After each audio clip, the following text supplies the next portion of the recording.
Welcome to the Firebelly Social Show. We're focused on talking to food and beverage brands that are on a mission to make the world better. Hey, everyone. Duncan here. Welcome to the Firebelly Social Show. I'm your host.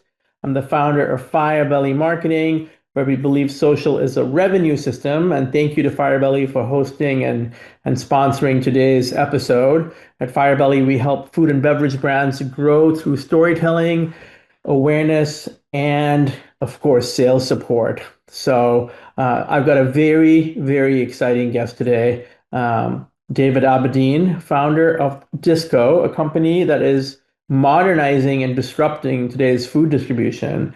So most founders think the making part of the product is the hard part, and then they run into distribution. Oh, yeah, right, David? And you've spent years inside that world, and you're now building a different model focused on transparency, technology, and helping emerging brands navigate a system many believe is overdue for change. So David, my man, welcome. Thank you very much for having me. Excited to be here.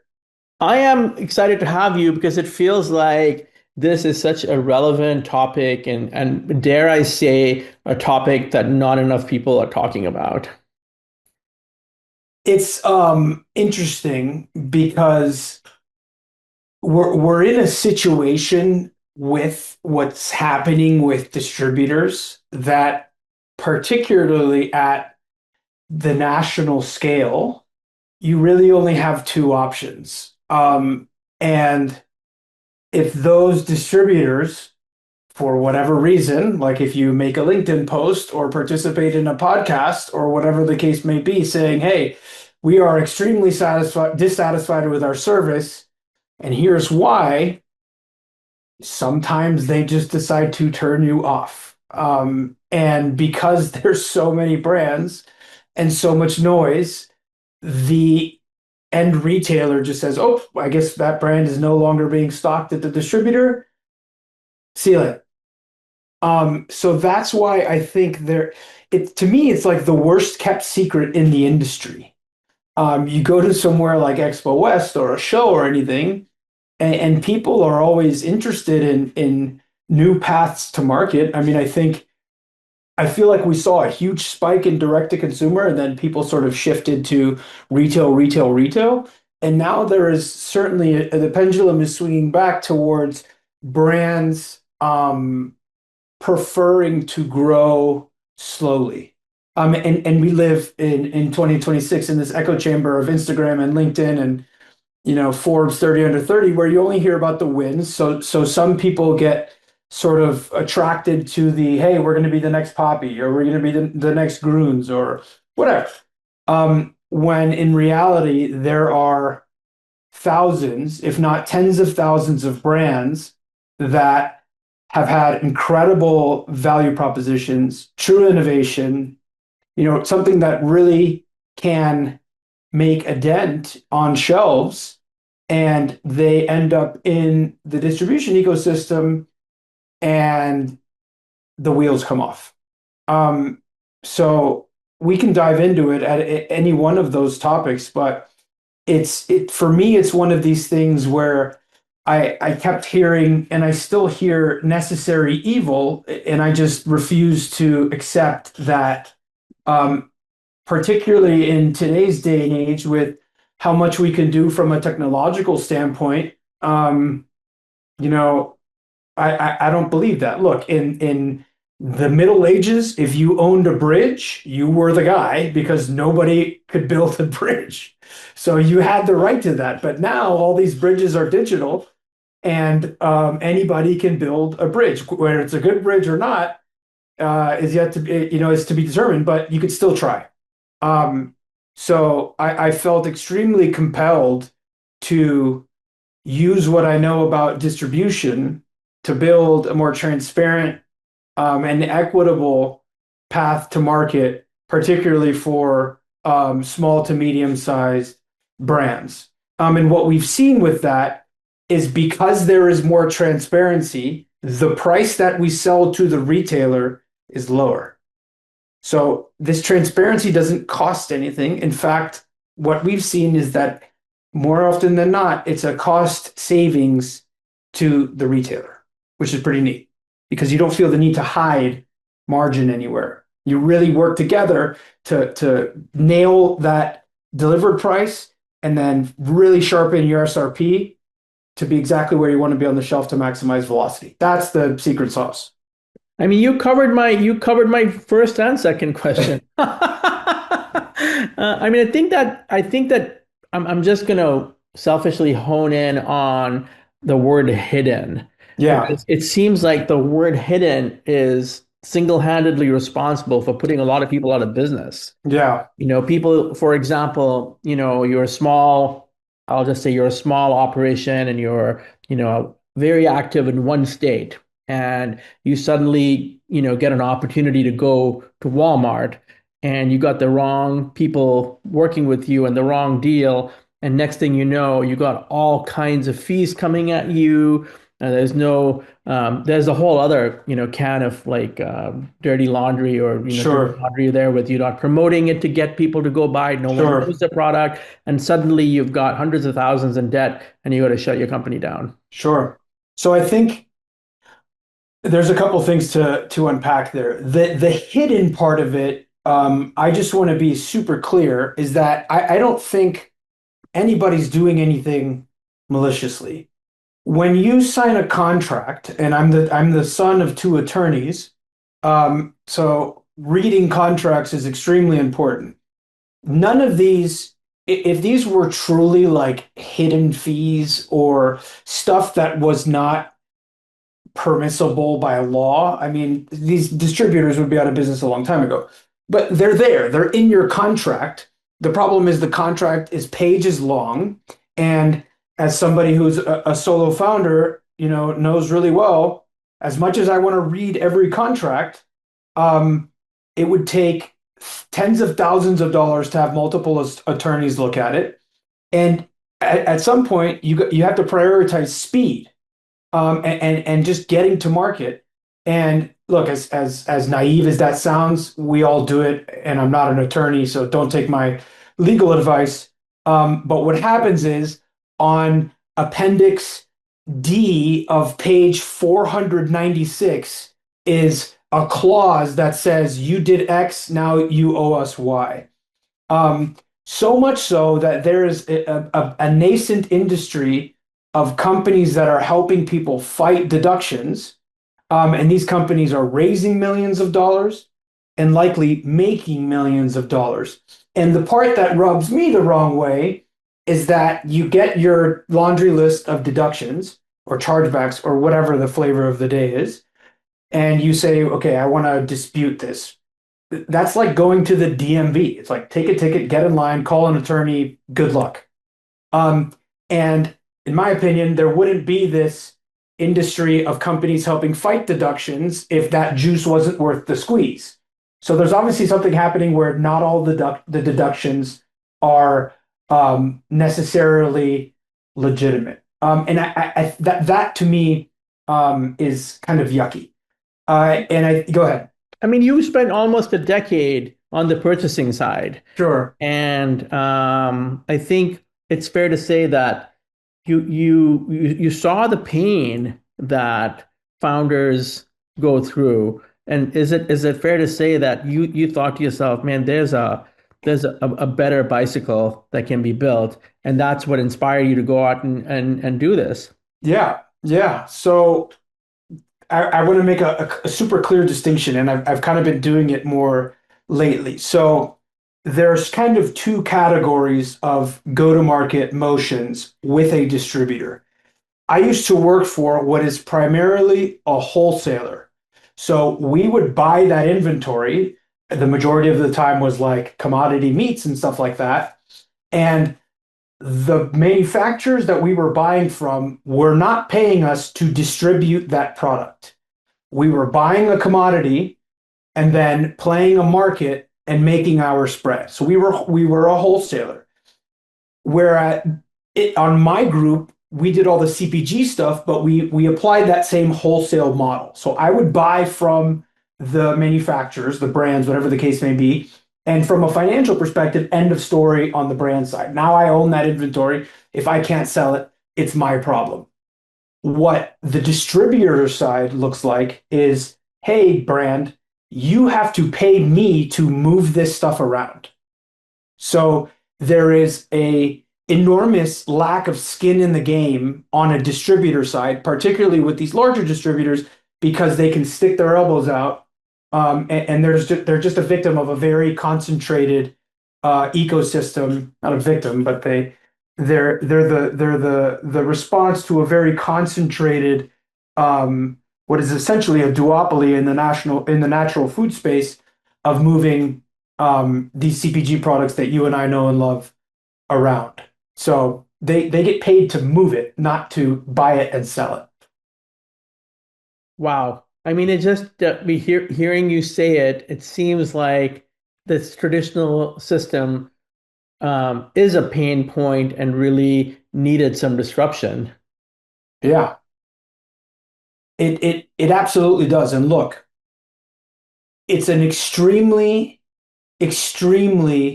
hard asset intense business. It's not a SaaS product. It's, not that there's anything wrong with that, but moving product and the brand founders will know this absolutely. You got to find somebody to make your product. If it's an almond, somebody's got to grow those almonds. And then somebody has to make the bags, and you got to put the almonds in the bags. And then you got to put those bags in a case. You got to get those cases from somewhere. Those cases have to be put on a pallet. That pallet goes on a truck that burns diesel and drives hundreds of miles and gets offloaded into a warehouse, then gets pieced up however the warehouse does it, gets put on another truck outbound, then to a retailer, off the truck, onto a shelf, sometimes broken open. So that part makes it extremely hard from a disruption standpoint because I don't have hundreds of millions of dollars to spend on hard assets. So the idea is, look, there is, in my opinion, an existing infrastructure of hard assets around the country in terms of 3PLs. How do we leverage the people that already have warehouses and the people that already have trucks to say, hey, I just want to borrow a little space on your truck, and we'll use those things to move it around. The real disruption is, we're not going to have teleportation anytime soon. So you're never going to disrupt the truck on the highway, and you're never going to disrupt a merchandiser, at least until there's robots or, self-sorting shelves or anything like that. That part is nearly indestructible, at least in the short to medium term. What the real disruption is the operating layer on top.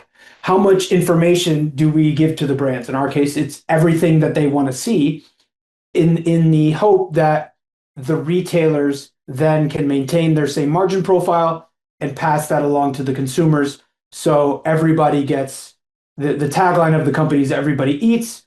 So everybody gets their fair share. Whereas now it seems like, you talk to some retailers, particularly small to medium-sized independents, and they absolutely feel squeezed by big distributors. And the brands, if I had 1,000 fingers, I'd need 1,001 to tell the stories of brands that I've heard about bigger distribution.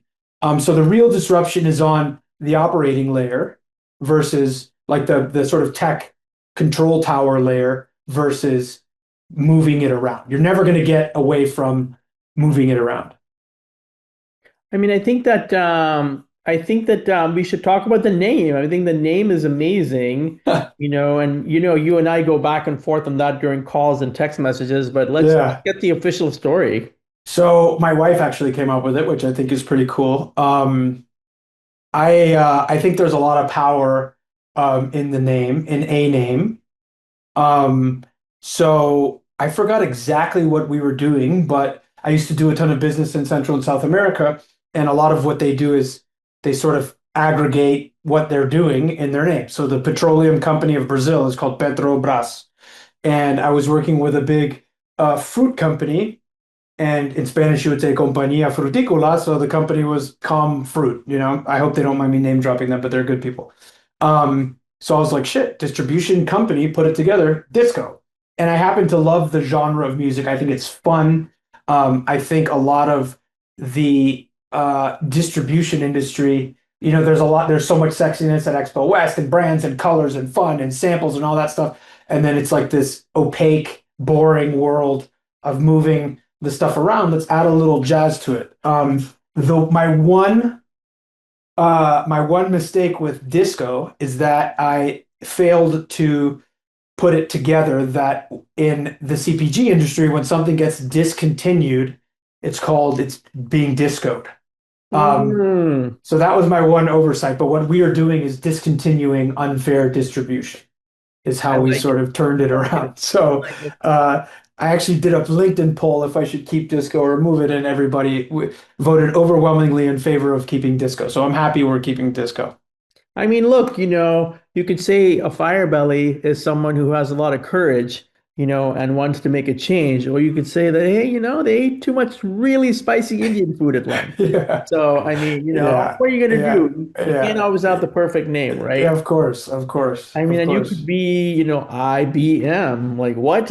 Yeah, So exactly. I just want to, every time I think of you and the name, I'm like, all the different disco tracks I love come to Of mind. course.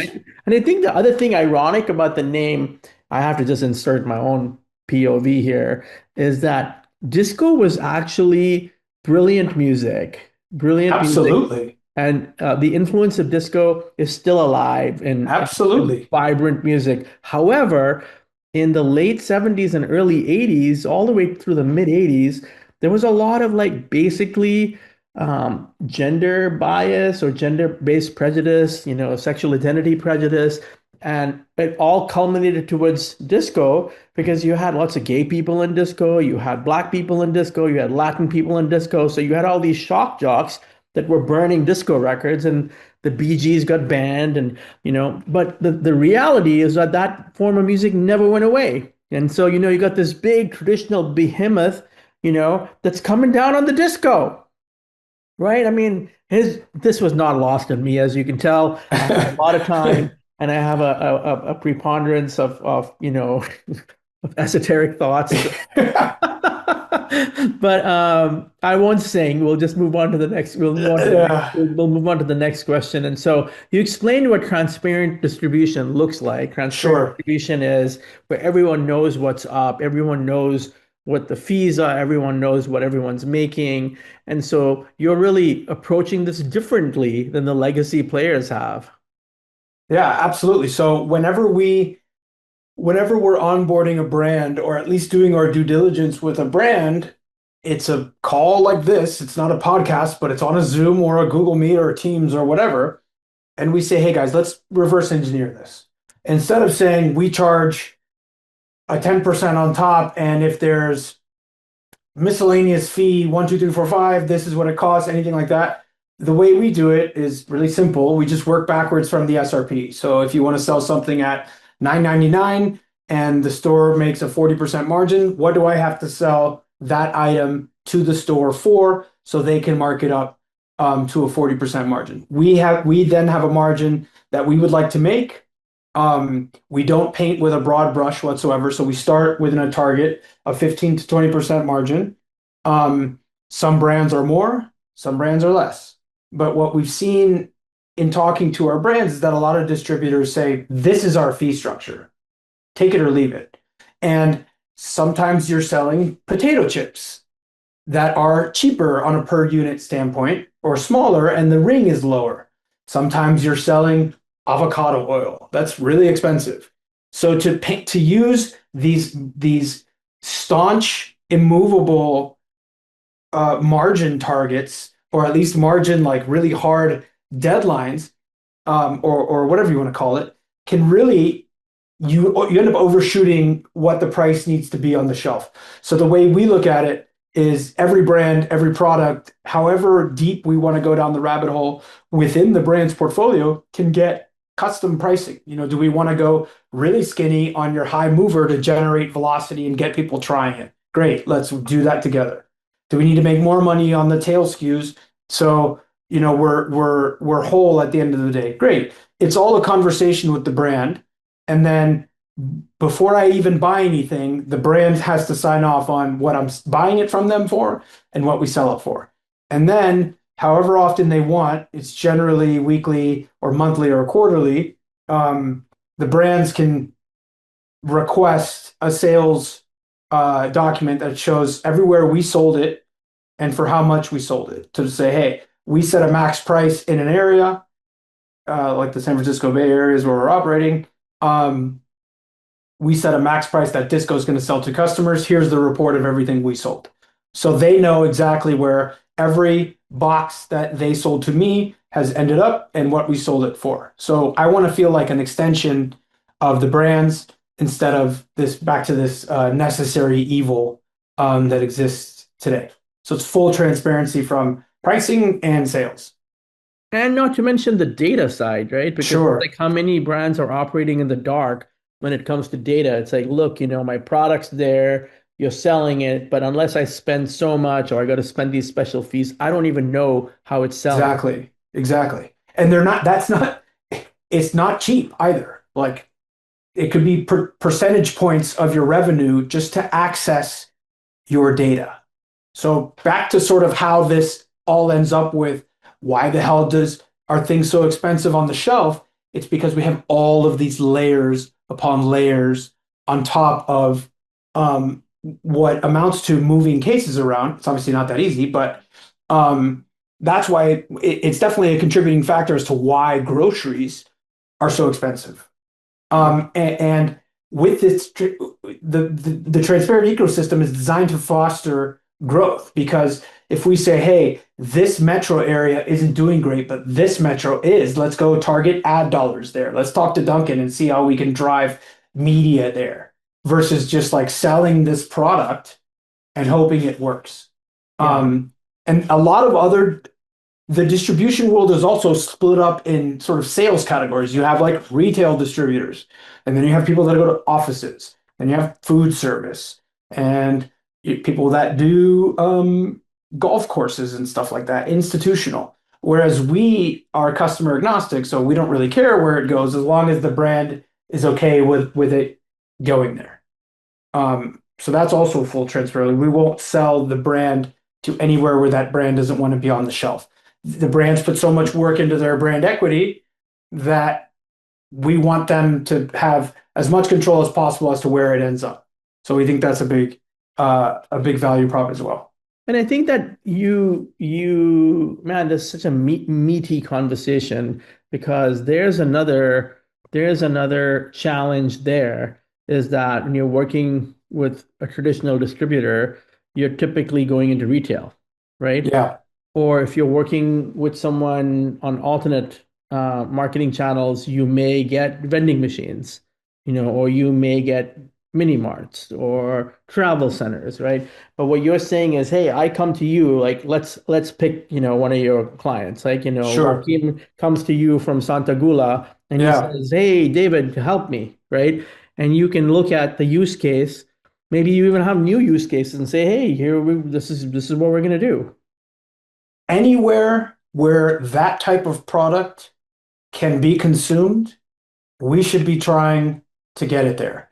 Because on the brand side, if they can send me one pallet and everything in Northern California is covered, as long as those customers can meet our shipping minimum, which is low, I'm more than happy to get it there. Whether that's an office, a golf course, a hotel, a co-working space, brick and mortar retail, whatever. Because the name of the game in terms of keeping your costs down from a distribution standpoint, and that is kind of leading to disruption in the actual physical asset being the truck, is if I'm stopping in downtown San Francisco and there is Luke's Local on one side of the street and there's an office on the other side of the street, we should be talking to both of those. Correct. Love it. Lowers carbon footprint, lowers cost to serve, everything. And for whatever reason, in the distribution space, there seems to be this like very strict no crossover. I don't know why.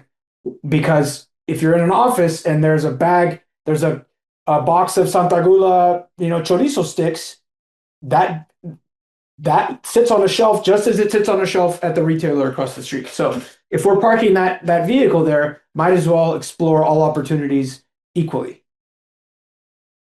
I mean, I think that, and that's what's missing, right? I think that there's a sense that, hey, I got to work for the distributor. not the distributor work for me. And it's like, I Sure. can't change the system. I'm just going to do, what it is. Sure. And then I think that the other side on the alternate, marketing channels, it's like, I think for some reason, am I like smoking the pipe here in that, there's a lot of people that don't see alternative marketing channels as being sexy enough for them. You're right, but not because it's unsexy. It's like if you've never seen it before, you've only heard what people say, you don't have the chance to form your own impression. Like the analogy I use is that I don't like tomatoes. I don't. I don't like tomato. I don't like them on sandwiches. I think it's gross. That's not stopping everybody else from eating tomatoes, you Right. know? So I think part of it is what is the perceived difficulty in access of those markets that makes them unsexy. If you package that into something like Disco that can get you into multiple of these things or is pushing for that, then it becomes sexier. Compass Group, which does office catering or whatever, is a multi-billion-dollar company, and every single office has, I don't want to say every single, call it, even if it's 80%, even if it's 60% of offices have some sort of snack or candy or drink or whatever the case may be. And particularly now where people are trying to retain talent and things like that, it absolutely goes a long way. And people play pickleball and people play pickup soccer and people go to the gym and every gym has one of these too. The smoothie place at my gym sometimes has more people in it than people working out. So the unsexiness of it also is grocery has always been seen as sort of like the holy grail of velocity. Yes. Because it's dense. There's a lot of people that go there, etc. But there's more. I would love to do this math. Are there more gyms than grocery stores? I think there's more Starbuckses than Walmarts. Don't quote me on that. That's probably horrifically wrong, and somebody was going to kill me in the comments or whatever the case may be. But it's how does a founder who does the majority of their own sales maximize their time in sales, and that seems to be focused on retail. And yes, I was on a webinar with a guy named Fred Schroeder last week, and he repeats something that I say, and Fred has forgotten more than I'll ever know. There is no better salesperson for a brand than the brand. So should the burden of selling be 100% on the distributor? No. Should the distributor work as closely with their brands as possible to move the stuff around? Absolutely. And granted, if you're a distributor, not every brand's going to have their own sales rep, whatever the case may be, but use technology to amplify the voice of the brand, whether that's with a digital catalog or media like you do or whatever. There's ways to amplify the voice instead of quieting it. And it's misaligned incentives. It's getting paid to move it around versus getting paid if it's sold. And if you're getting paid to move around, you don't give a shit if it sells. Pardon my French. No, You get paid, I like French. you get paid to store it and move it. And in Yeah. fact, you like when it sits there because you just charge storage. So it's very much misaligned incentives. I mean, which are I poisonous. guess, as I've gone through my career and, gone through the shift in self-perception of, hey, I'm a marketing guy, to in the last few years, I'm an entrepreneur, right? And as an entrepreneur, you can have many different goals, but perhaps one of the main goals should be profitability, Of right? course. And so when you're thinking about profitability, I mean, there are plenty of people like, I'll say, David Delcourt from Seed Ranch, right? Yeah. He's interested in profitability. He's big in food service. Should his product be in elevated grocery stores? For sure they are. But if he's Sure. profitable, hey, what difference does it make to channel? But let me ask this very important question.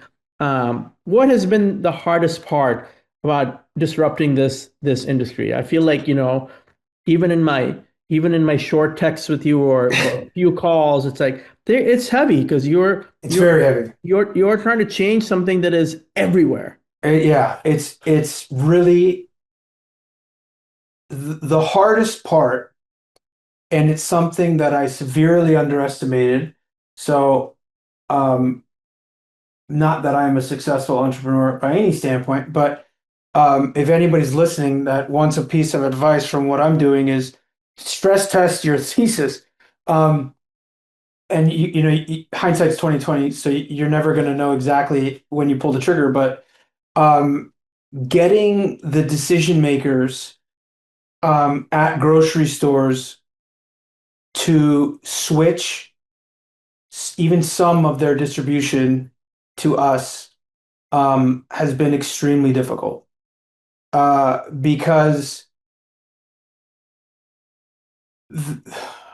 when you can count, with decent consistency on your current distributor showing up, it's like, why am I going to add another payable? Why am I going to add what generally amounts to another headache?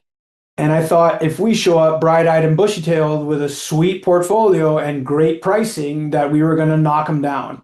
And look, it's not that we're not making progress. We absolutely are. Um, but the friction is absolutely there. And this gets into sort of a bigger subject. But some retailers have even told me, look, we're not onboarding new distributors. So if you have brands that want onto these shelves, they have to go through these distributors. Um, and the bigger the retailer, the more red tape, and no one single person makes the decision about who the distributor is because the category manager has a accounting person. The accounting person reports to the CFO.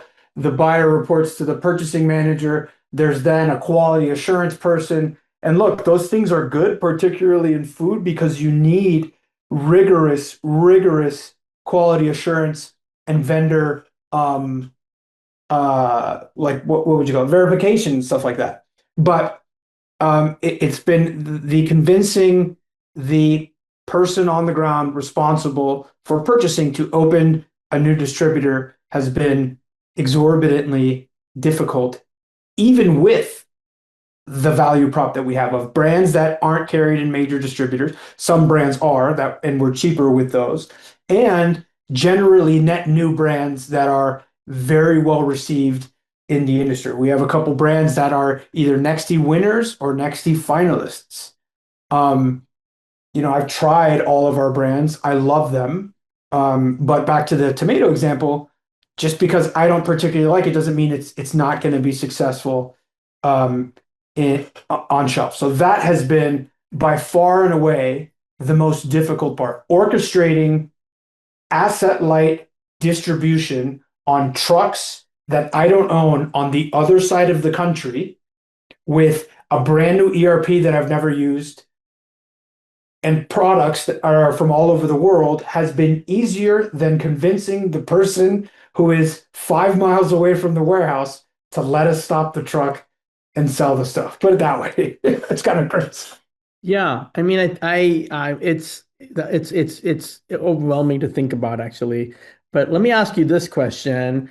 I've been looking forward to this conversation specifically with Uh-oh. this question. Do younger founders expect a fundamentally different relationship with distributors? I think yes. They my generation, and I'm not poo-pooing anybody or saying we have it harder or whatever. We're not getting into the generational debate. Some of the people my age and just founders in this space in general, um, generally are sort of used to getting kicked in the balls, is what it feels like. Again, pardon my French. So while there is an enormous amount of intellectual capital in the space, um, the ones who aren't venture funded or don't have mega pockets or whatever the case may be are some of the most determined and immovable people and unstoppable people I've met in my life. And it is an absolute pleasure to work with these people day in and day out. So when you work that hard and you chase your dream that hard and that ferociously, when you're met with like, I'll answer your email when I answer it, it's like, what the fuck? And it's this like, if you work hard and you don't break the law and you don't speed, you're going to be successful. So you do all of these things and then you're right at the finish line and it's like, well, great, now you have to get into the distributor that's mandated and you're like, shit. Wow. So I think it's because of the sheer volume and hard work that founders say, okay, well, then the person that I'm dealing with has also understood what I'm going through. And back to misaligned incentives, it's not the case. So I think we expect it, but it's generally not reciprocated. Yeah. So, which is why there is this enormous friction in the industry. But then nobody's talking about it, which is crazy. I have a distribution company, so I can talk about the other guys, and I'm not gonna throw any mud or anything with specifics, but I'm not gonna get blacklisted. Yeah. It wouldn't surprise me if somebody said, I don't want you working with that distributor, but that's gonna happen regardless. So I do think founders and brands expect everybody else in the ecosystem to be as laser focused as they are, which hurts because they're not. So, And David, some of them are, but no, I love what you said. I mean, looking over some of the brands that you carry, I mean, just some really, really great people. I mean, Star Walker, Organic, Jason, and his wife Christina doing some amazing work there. Gary Stevens over there, Roots. yep, love Gary. Lad Wallen is one of That is amazing. he's been on the podcast, an amazing guy. That is cool. And looking at some of the other ones over the Pacific Soul, I just did a video for them, with Carolina Yeah. Nogales is amazing. And Rotten, my gosh, they're taken over. Santa Gula, I was an Yep. early adopter to Santa Gula. I Yep. mean, the reason I'm saying the names is because my sense is that these are very, very passionate, mission-driven people. What are some of the other qualities that you see as kind of like a commonality with your clients? It's a great question. And what we strive for is mission driven, better for you, or better for planet brands. Do I think disco is going to change the American consumption of candy or chorizo or whatever the case may be? Probably not. But if I can get one person to switch from regular potato chips to Roots potato chips from Lad, then that's the goal. How do we get and the brands like Lad need to be aligned with that. So that's how the brands have come together. These are people who care and who give a shit about what's in their bags. And that's why Lad's picture is on the bag with his family. Yeah, and I think the difference between look, I'm all about some healthy controversy. Sure. Do I like Mark's chips? Yes. He's a big name on LinkedIn. He's a good Sure. guy, and the chips are good.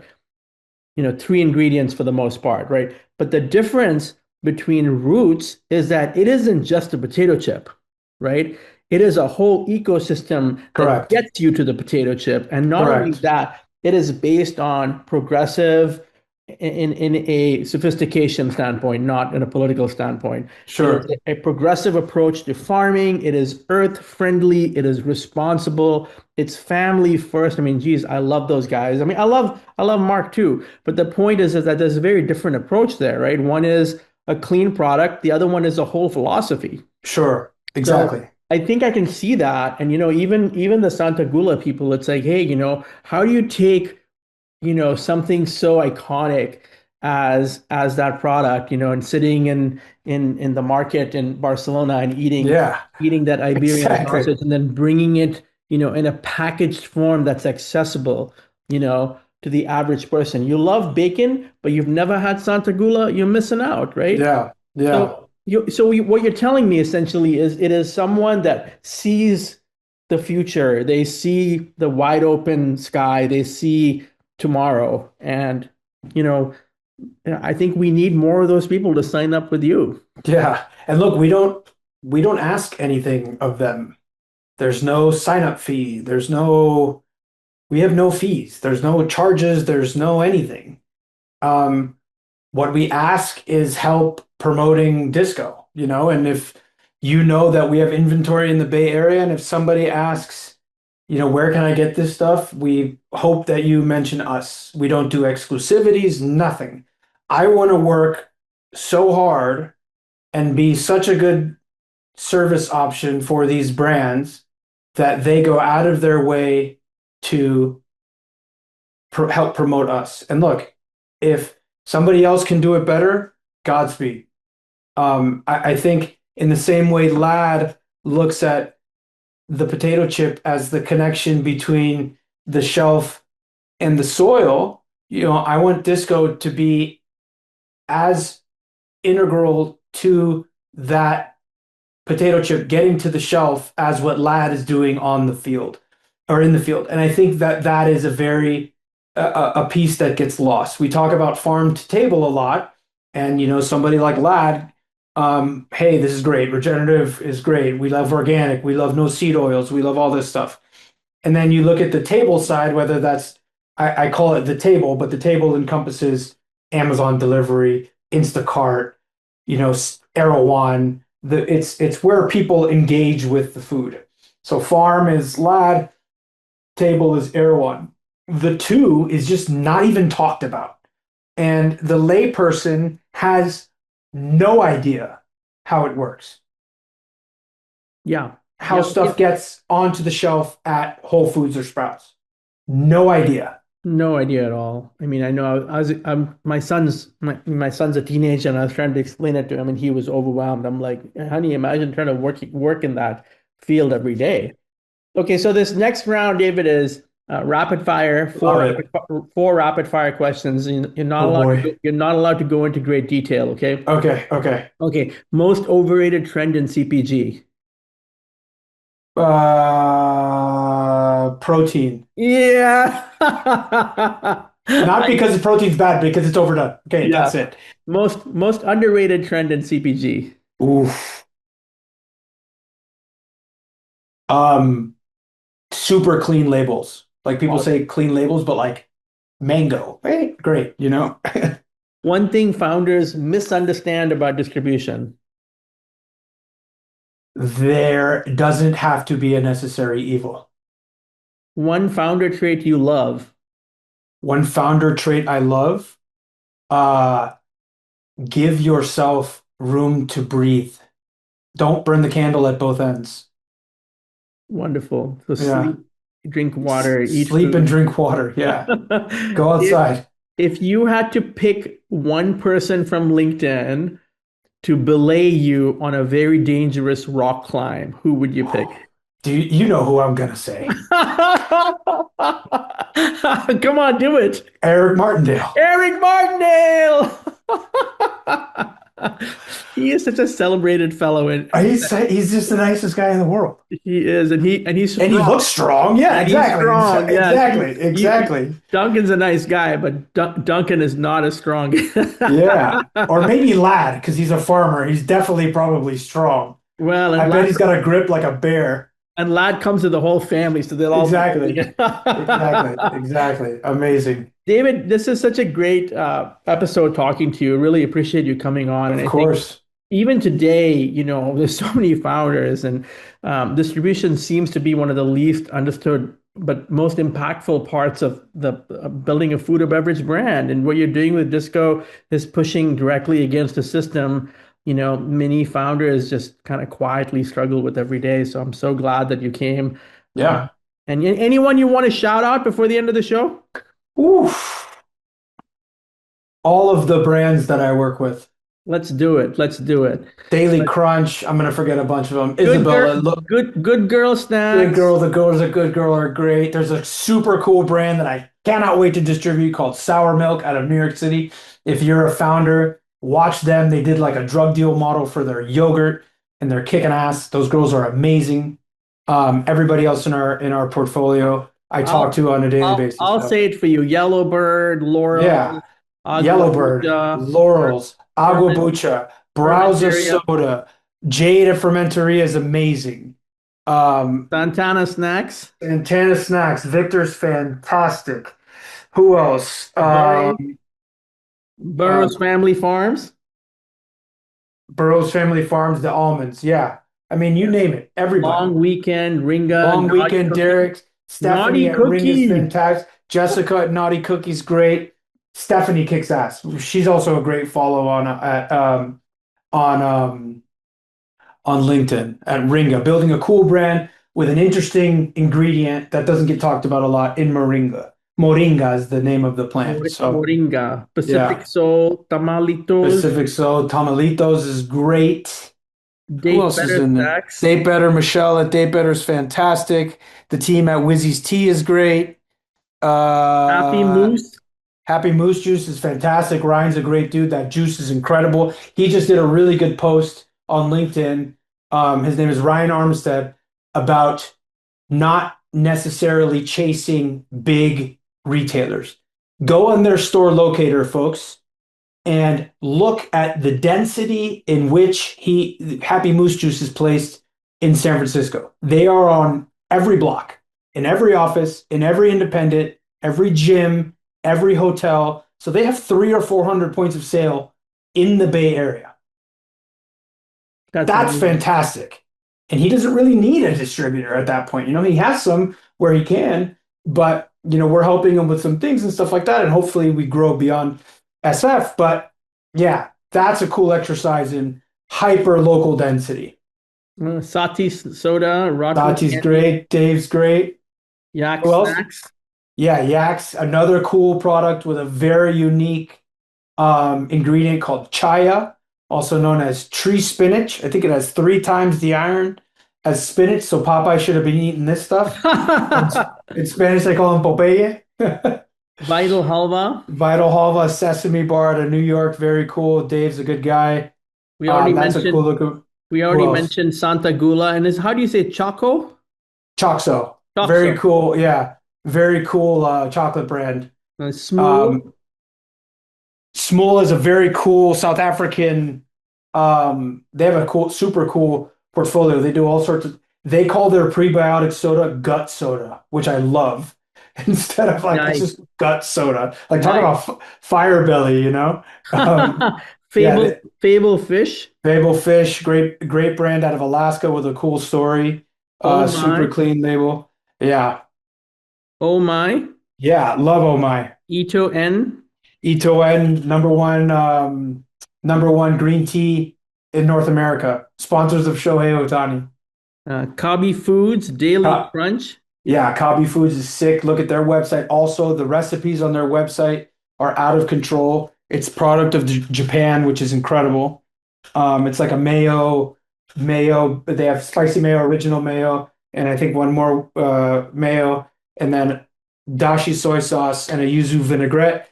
And then Daily Crunch is sprouted almonds, which they're not baked. They're just soaked. So it's sort of a different thing than like That's baked and amazing. roasted I almonds. love Yeah. that. And then Yeah. Wizzy's Tea. Wizzy's tea, super clean ingredient tea out of North Carolina or Virginia, sorry.